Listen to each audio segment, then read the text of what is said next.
Sir, constituent assembly व constitution of India कैसे बने व इनके प्रोसेस क्या थे? कॉन्स्टिट्यूएंट असेंबली ऑफ इंडिया जुलाई 1946 में बनी। लीडर्स ने इसकी प्रिपरेशन के लिए काम जुलाई में ही शुरू कर दिया था। कॉन्स्टिट्यूशन बनाने के लिए इंडियन कॉन्स्टिट्यूएंट असेंबली ने 9 दिसंबर 1946 से काम करना शुरू किया व 24 जनवरी 1950 को लास्ट सिटिंग की। इसलिए मेकिंग कॉन्स्टिट्यूशन ऑफ इंडिया एक लेंथी प्रोसेस था। इसको हम 3 पार्ट्स में डिवाइड करके डिस्कस करेंगे। फर्स्ट पार्ट होगा 9 दिसंबर 1946 टू 31 जुलाई 1947। सेकंड 14 अगस्त 1947 टू 21 फरवरी 1948। इस दिन कॉन्स्टिट्यूशन का ड्राफ्ट प्रेसिडेंट ऑफ असेंबली को प्रेजेंट किया गया था। थर्ड पार्ट होगा 4 नवंबर 1948 टू 24 जनवरी 1950। कॉन्स्टिट्यूशन बनाने का कॉम्प्लिकेटेड वर्क था। प्रथम यह कि यह नया काम था। दूसरे कि इंडियंस ने मांग की थी कि कॉन्स्टिट्यूएंट असेंबली ऐसी हो, तो वो ऐसी नहीं थी। तीसरे, मुस्लिम लीग्स कोऑपरेट नहीं कर रहे थे तथा साथ में विरोध भी कर रहे थे। चौथे, राजा व नवाब तथा ब्रिटिश गवर्नमेंट कोऑपरेट नहीं कर रहे थे तथा अपने इंटरनल डिफरेंसेस भी थे, जिस कारण शुरू में असेंबली के सामने कुछ अनसर्टेनिटी बनी रही। यही कारण थे कि सरदार पटेल को कहना पड़ा कि हमें कॉन्स्टिट्यूएंट असेंबली में वो व्यक्ति चाहिए जो कॉन्स्टिट्यूशन मेकिंग व ड्राफ्टिंग के कॉम्प्लिकेटेड टास्क में अच्छा कंट्रीब्यूशन दे सकें, और अवश्य ही हमें एबल एंड एक्सपीरियंस्ड आदमी चाहिए। ऐसी हमारी असेंबली थी और ऐसा उसके सामने काम था। ब्रिटिश गवर्नमेंट ने 1940 में 1 अगस्त ऑफर वाइट पेपर इशू करके दी के अनुसार अनाउंसमेंट की गई कि इंडियंस अपना कॉन्स्टिट्यूशन खुद बना सकते हैं। इस कैबिनेट मिशन के मेंबर थे क्रिप्स एंड अलेक्जेंडर। उन्होंने 1945 में अपनी रिपोर्ट दी थी, जिसके बेस पर व्हाइट पेपर इशू किया गया था। असेंबली ने 9 दिसंबर 1946 को काम करना शुरू किया, परंतु इंडियन लीडर्स ने इसके बारे में प्रिपरेशन जुलाई 1946 से ही शुरू कर दी थी। पहली सिटिंग में जो 9 दिसंबर 1946 को हुई थी, डॉक्टर सच्चिदानंद सिन्हा को चेयरमैन व श्री फ्रैंक एंथोनी को डिप्टी चेयरमैन नॉमिनेट किया। तब डॉक्टर सिन्हा ने United states, Republic of China तथा ऑस्ट्रेलियन गवर्नमेंट से आए गुडविल मैसेजेस को असेंबली में प्रेजेंट किया। इनॉग्रल स्पीच में डॉक्टर सिन्हा ने ब्रिटिश के अतिरिक्त Swiss, France, Canada, Australia, America व साउथ अफ्रीका के कॉन्स्टिट्यूशंस को कंसल्ट करने की एडवाइस दी। इस दिन सबसे पहले 207 मेंबर्स ने अपने क्रीडेंशियल्स असेंबली में पेश किए, रजिस्टर में साइन किए और असेंबली में अपनी सीट ग्रहण की। क्योंकि असेंबली की प्रिपरेशन जुलाई 1946 में स्टार्ट हो चुकी थी, इसलिए इसके ऑर्गेनाइजेशन को कंफर्म करने के लिए पंडित नेहरू ने एक रेजोल्यूशन पेश किया, जिसको 10 दिसंबर 1946 को एडॉप्ट किया गया। 11 दिसंबर 1946 कॉन्स्टिट्यूएंट असेंबली का एक इम्पॉर्टेंट दिन था, क्योंकि इसी दिन डॉक्टर राजेंद्र प्रसाद को परमानेंट चेयरमैन इलेक्ट किया गया था। इस पर कॉन्ग्रेचुलेटिंग स्पीचेज हुई, मेंबर्स ने एनकरेजिंग स्पीचेज की। रूल्स ऑफ कमेटी सबसे पहले इस दिन इलेक्ट की गई थी। 23 दिसंबर 1946 से चेयरमैन वर्ड की जगह प्रेसिडेंट शब्द यूज होने लगा। यह भी एक इम्पॉर्टेंट इवेंट था। सबसे इम्पॉर्टेंट काम जो असेंबली ने शुरू किया वो था 13 दिसंबर 1946 को पंडित नेहरू का एक important resolution AIIMS and objects के बारे में असेंबली में पेश करना। इसका उद्देश्य था कि जनता व दुनिया को हम बता सकें कि हम क्या करने वाले हैं। हमारी क्या मंशा है, और इस पर डिस्कशन पर स्टार्ट हुई, जो 22 जनवरी 1947 तक चली। तब सभी मेंबर्स ने खड़े होकर इस रेजोल्यूशन को सपोर्ट किया और उस दिन अडॉप्ट किया। इसी बीच मुस्लिम लीग और राजा व नवाब के नॉन कोऑपरेशन से सभा के सामने डिफिकल्टीज पैदा होती चली गईं, जिसका सामना करने के लिए प्रोमिनेंट मेंबर्स ने असेंबली में एनकरेजिंग विचार रखे और अपने काम को आगे बढ़ाने का निर्णय लिया।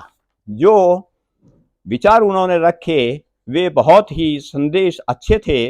डॉक्टर सच्चिदानंद सिन्हा ने कहा कि मैंने अपनी आधी शताब्दी के सोशल लाइफ के एक्सपीरियंस के बेस पर यह कह सकता हूं कि भारत जैसे देश के लिए कॉन्स्टिट्यूशन बनाने में रीजनेबल एग्रीमेंट्स व जुडिशियस कॉम्प्रोमाइजेस की जितनी आवश्यकता है, उतनी आवश्यकता और कहीं नहीं है। वे आगे कहते हैं कि जो कॉन्स्टिट्यूशन आप बनाने जा रहे हैं वह भी अमर रहे यदि व्यक्ति के काम ऐसे महत्व पाने के वस्तुतः अधिकारी हो सकते हैं और यह एक स्ट्रॉन्ग स्ट्रेंथ का स्ट्रक्चर हो, यह सभी प्रेजेंट और फ्यूचर की डिस्ट्रक्टिव फोर्सेस पर विजयी प्राप्त करता रहे और लॉन्ग लास्टिंग रहे। सर राधा कृष्ण जी के विचार थे कि हम व्यक्तिगत भावना और ग्रुपिज्म के डिफरेंसेस डिस्प्यूट्स से ऊपर उठकर अधिक से अधिक परवेसिव सही गुण व प्रभाव कई ढंग से उसकी समस्या पर विचार करें जो आज हमारे सामने हैं, ताकि हम जो भी कॉन्स्टिट्यूशन बनाएं वह एंटायर इंडिया के योग्य हो, एंटायर वर्ल्ड एक्सेप्ट करे कि हमने सचमुच महान कार्य किया है, उसकी एबिलिटी के साथ किया है जिससे हमें करना चाहिए था। श्री पुरुषोत्तम दास टंडन जी के विचार भी बहुत अच्छे थे। उन्होंने स्पष्ट किया कि हम यह लक्ष्य न भूलना चाहिए कि हर एक काम के लिए समय हुआ करता है। अगर आज हम यह एम्स एंड ऑब्जेक्ट्स का रेजोल्यूशन पोस्टपोन करते हैं तो फिर कब यह हमारे सामने आएगा। हम इस बारे में सर्टेन नहीं हैं कि मुस्लिम लीग कब कॉन्स्टिट्यूएंट असेंबली में ज्वाइन करेगी। हम आज यहाँ असेंबल हुए हैं तो क्या हम किए धरे ही यहाँ से उठकर चले जाएं? क्या हमें कम से कम अपनी आगे की कार्रवाई प्रोसीडिंग्स के लिए आज तक एम्स नहीं डिसाइड कर लेने चाहिए? श्री सी राजगोपालाचार्य जी ने कहा कि हम चाहते हैं कि मुस्लिम लीग के मेंबर्स को इस सभा में आने में तथा हमारे साथ मिलकर काम करने में जो प्रॉब्लम्स हैं उन्हें हम भली भांति समझकर तथा संभव जो भी हो सके उससे इमीडिएट अपना काम शुरू कर देना चाहिए। पंडित नेहरू जी ने कहा, आज हम एक समाप्त युग के छोर पर खड़े हैं और नए युग में प्रवेश करने के लिए परिश्रम व प्रयास कर रहे हैं। मुझे विश्वास है कि असेंबली प्रेजेंट अपॉर्चुनिटी की गंभीरता को समझेगी और इस रेजोल्यूशन को कंसिडर करेगी।